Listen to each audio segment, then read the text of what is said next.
नमस्कार, बुलेटिन में आपका बहुत बहुत स्वागत है। मैं हूं आपके साथ दीपिका ओझा। चलिए शुरुआत करते हैं खबरों की। बीते शनिवार को सीएम मनोहर लाल ने करनाल में दौरा किया। मुख्यमंत्री करनाल की कोर कमेटी की बैठक में शामिल हुए। इस दौरान उन्होंने चंडीगढ़ में हिमाचल की हिस्सेदारी को लेकर बयान दिया और कहा कि हिमाचल के मुख्यमंत्री ने चंडीगढ़ में हिस्सेदारी और बीबीएमबी की रॉयल्टी लेने की मांग की थी, लेकिन कुछ इंटर स्टेट मुद्दे होते हैं, ऐसे मामले पर मिल बैठकर विचार करना चाहिए। एसवाईएल नहर को सीएम मनोहर लाल ने आम आदमी पार्टी पर सवाल उठाए और कहा कि एसवाईएल को लेकर आम आदमी पार्टी को बयान देने का अधिकार नहीं है। मानवता के नाम पर दिल्ली के लिए हरियाणा से पानी मांगा जाता है, जबकि आज हरियाणा की डिमांड दिल्ली से ज़्यादा है। इसके साथ ही सीएम ने नीरज चोपड़ा के गोल्ड मेडल जीतने पर भी उन्हें बधाई दी और कहा कि करनाल में राहगिरी का कार्यक्रम शुरू हो रहा है, इसमें सामाजिक संस्थाओं का बढ़ चढ़कर हिस्सा लेना चाहिए।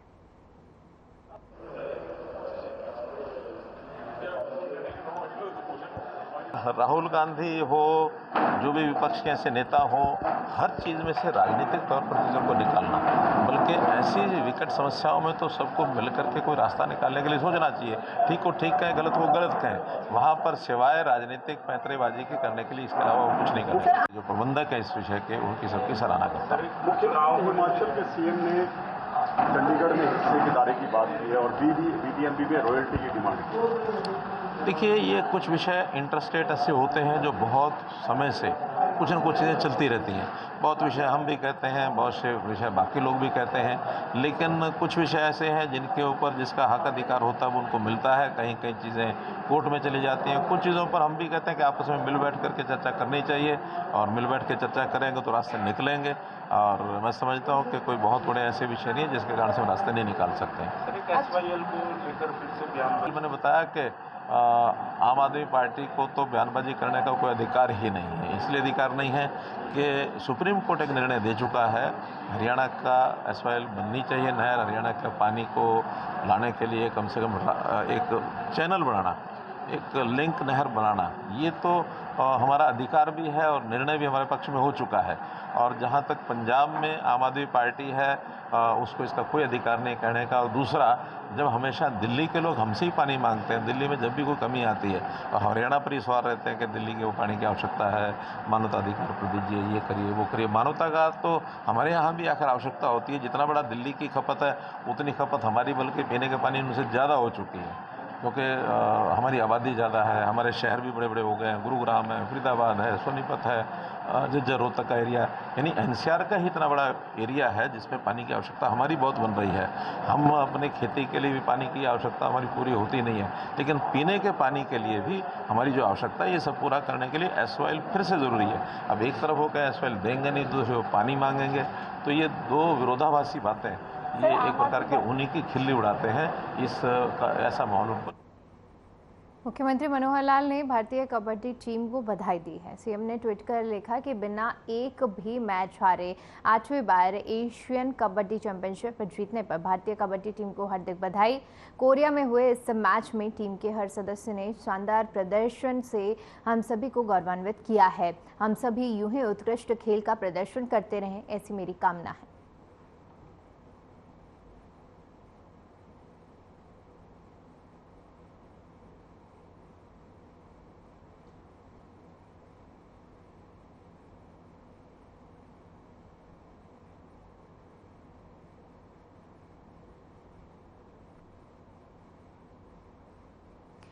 'साइबर सिटी गुरुग्राम में जीएसटी डे सेलिब्रेशन का आयोजन किया गया, जिसमें डिप्टी सीएम दुष्यंत चौटाला ने भी शिरकत की।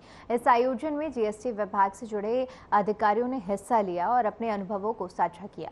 इस मामले में मीडिया से बातचीत करते हुए डिप्टी सीएम दुष्यंत चौटाला की माने तो बीते साल 31,000 करोड़ के जीएसटी की रिकवरी की गई थी, जबकि इस साल 10,035 करोड़ की रिकवरी की जा चुकी है। इसके में पूरे प्रकरण में आपको बता दें कि अकेले गुरुग्राम की हिस्सेदारी 4500 करोड़ से ज़्यादा की है, यानी बीते साल की अपेक्षा सरकार को करोड़ों रुपए का मुनाफा हुआ है।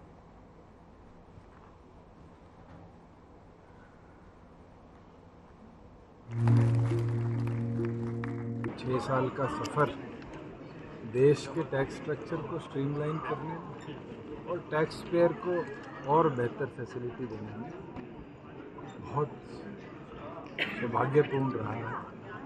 6 सालों के अंदर देश 64,000 करोड़ से 1.5 लाख करोड़ पहुंचा, और उसके साथ साथ हमारा जो टैक्स स्ट्रक्चर था वो स्ट्रीमलाइन है। दिन प्रति काउंसिल के सभी मेंबरों के व्यू पॉइंट से बहुत सी ऐसी सुविधाएं July 2017. The move toward rupees कृषि मंत्री जेपी दलाल भिवानी पहुंचे, जहां पर उन्होंने अपने आवास पर जनता दरबार लगाकर लोगों की समस्याओं को सुना, जहां संबंधित अधिकारियों को फोन कर जल्द ही समाधान के निर्देश दिए।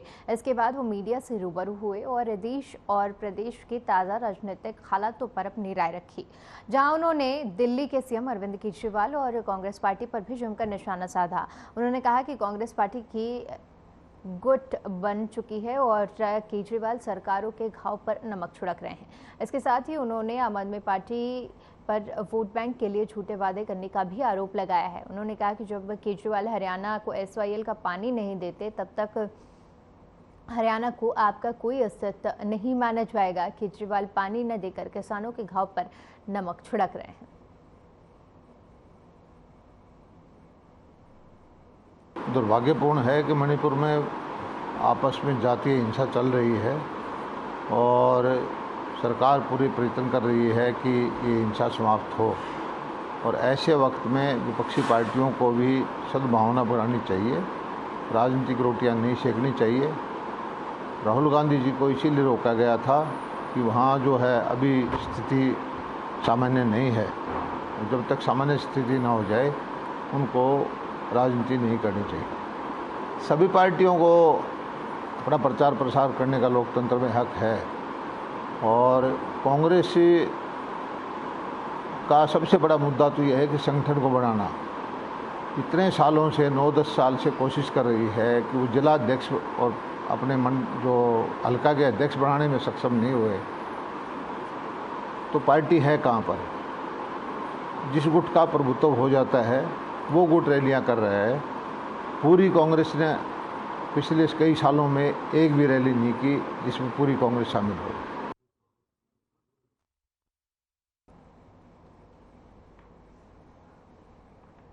प्रदेश के कृषि एवं पशुपालन मंत्री जेपी दलाल ने कहा कि किसानों को खुशहाल बनाने के लिए राज्य सरकार संकल्पबद्ध है और इसी दिशा में लगातार कार्य किए जा रहे हैं। उन्होंने कहा कि सरकार ने किसानों का जीवन स्तर ऊंचा बढ़ाने के लिए अनेक कदम उठाए हैं। इससे पहले किसी की सरकार ने किसानों की सुध नहीं ली। कृषि मंत्री शनिवार सुबह तो शाम में एक सामाजिक कार्यक्रम में शिरकत करने के बाद पत्रकारों से बात कर रहे थे। कृषि मंत्री जेपी दलाल ने कहा कि मौसम की मार से जब भी किसानों की फसल को नुकसान हुआ है, किसानों को तुरंत प्रभाव से मुआवजा देने जाने का मौजूदा सरकार ने काम किया है। इसी प्रकार किसानों की फसलों को MSP पर खरीदा जा रहा है। किसानों को फसल बेचने की छूट दी गई है, जिससे उनको MSP से अधिक भाव मिल रहा है। सरकार ने पशुपालन और मछली पालन को बढ़ावा दिया है। इससे युवाओं के लिए रोजगार के नए अवसर खुले हैं और पशुपालन से किसानों की आमदनी बढ़ी है। उन्होंने कहा कि गलियों के निर्माण और पेयजल की समस्या को दूर करवाया जाएगा। इस मौके पर रामनिवास जांगड़ा और नरेश जांगड़ा, विशंबर बरकत सिंह, धूप सिंह, अनिल मठोली, जयवीर समेत तमाम लोग मौजूद रहे।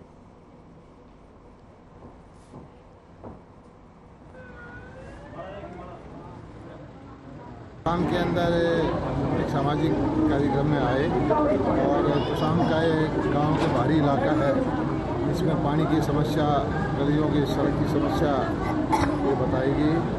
इस समस्या का समाधान हम करवाएंगे। हमारी सरकार की नीति है कि हर घर में नल का पानी मिले, पर्याप्त मात्रा में पानी मिले, और इसी मोहल्ले में भी हम ये चीज।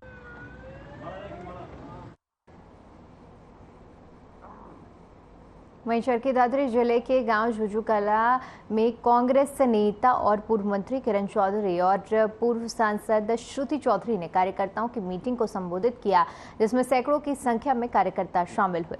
कार्यकर्ता नेता किरण चौधरी ने कार्यकर्ताओं को संबोधित करते हुए कहा कि सभी कार्यकर्ता एकजुट होकर पार्टी संगठन को मजबूत करने का काम करें।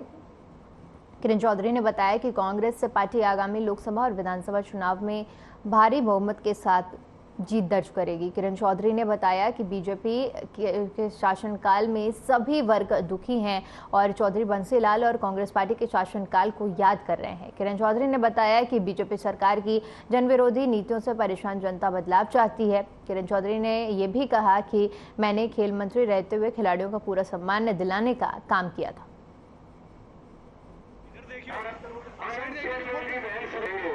ये हमारे कार्यकर्ता की जो ब्लॉक की मीटिंग थी, इसके बाद बाड्रा ब्लॉक में होएगी, तो सारा हल्के वाइज ये मीटिंग हम कर रहे हैं अपने कार्यकर्ताओं की। हमारे बहुत सारे लोगों ने आज ज्वाइन करा है जजपा छोड़कर, और आप जानते हो हमारे पुराने कार्यकर्ता जो हैं वो बहुत ही ज़बरदस्त हमारे कार्यकर्ता हैं। पूरा मान सम्मान सिर माथे पर उनका जो है, इतना ज़बरदस्त हमारा काम करते हैं। सब में इतनी भारी संख्या में मेरे बड़े बुजुर्ग भाई बहन निकल के आए हैं, कांग्रेस पार्टी को मजबूती दी है और आने वाला टाइम लोगों को मालूम है कि कांग्रेस का है, क्योंकि जो पिछले 9 साल लोगों की अनदेखी हुई है, चाहे कोई भी वर्ग हो, किसान, मजदूर, गरीब, महिला, हर एक आदमी तरह से। इधर देखियो,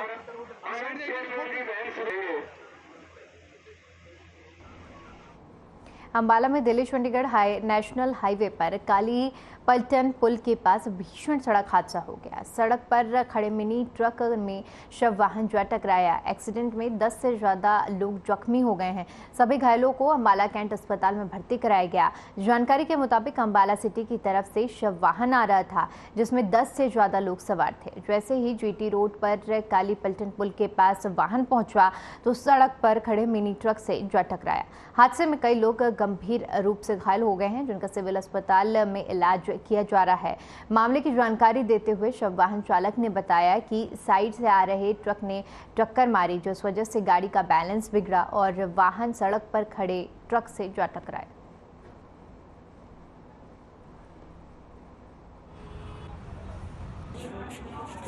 एम्बुलेंस में आ रहे थे हम डेड बॉडी लेके। ये कब्रिस्तान है ना, क्या नाम है इसका, कैंट कब्रिस्तान। तो बस रास्ते में जो है बैलेंस बिगड़ गया गाड़ी का, तो आगे ट्रक खड़ा हुआ था, उसमें लगी। कैंटर खड़ा हुआ था यहाँ जीटी रोड पे काली पलटन पुल के पास, उसका अगला टायर फटा हुआ था, तो पीछे से सब वाहन आया, उसको पीछे से एकदम उसमें टकरा गया जी आगे। तो जो आगे सवारियाँ बैठी हुई थी उनको थोड़ी चोट लगी है, इंजर्डों को मौके से अस्पताल में भेज दिया।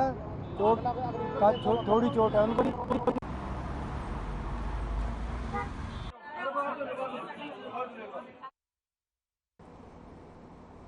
चलिए फिलहाल के लिए रुकते हैं एक छोटे से ब्रेक के लिए। ब्रेक के बाद देखिए हमारा कार्यक्रम हल्का हलचल।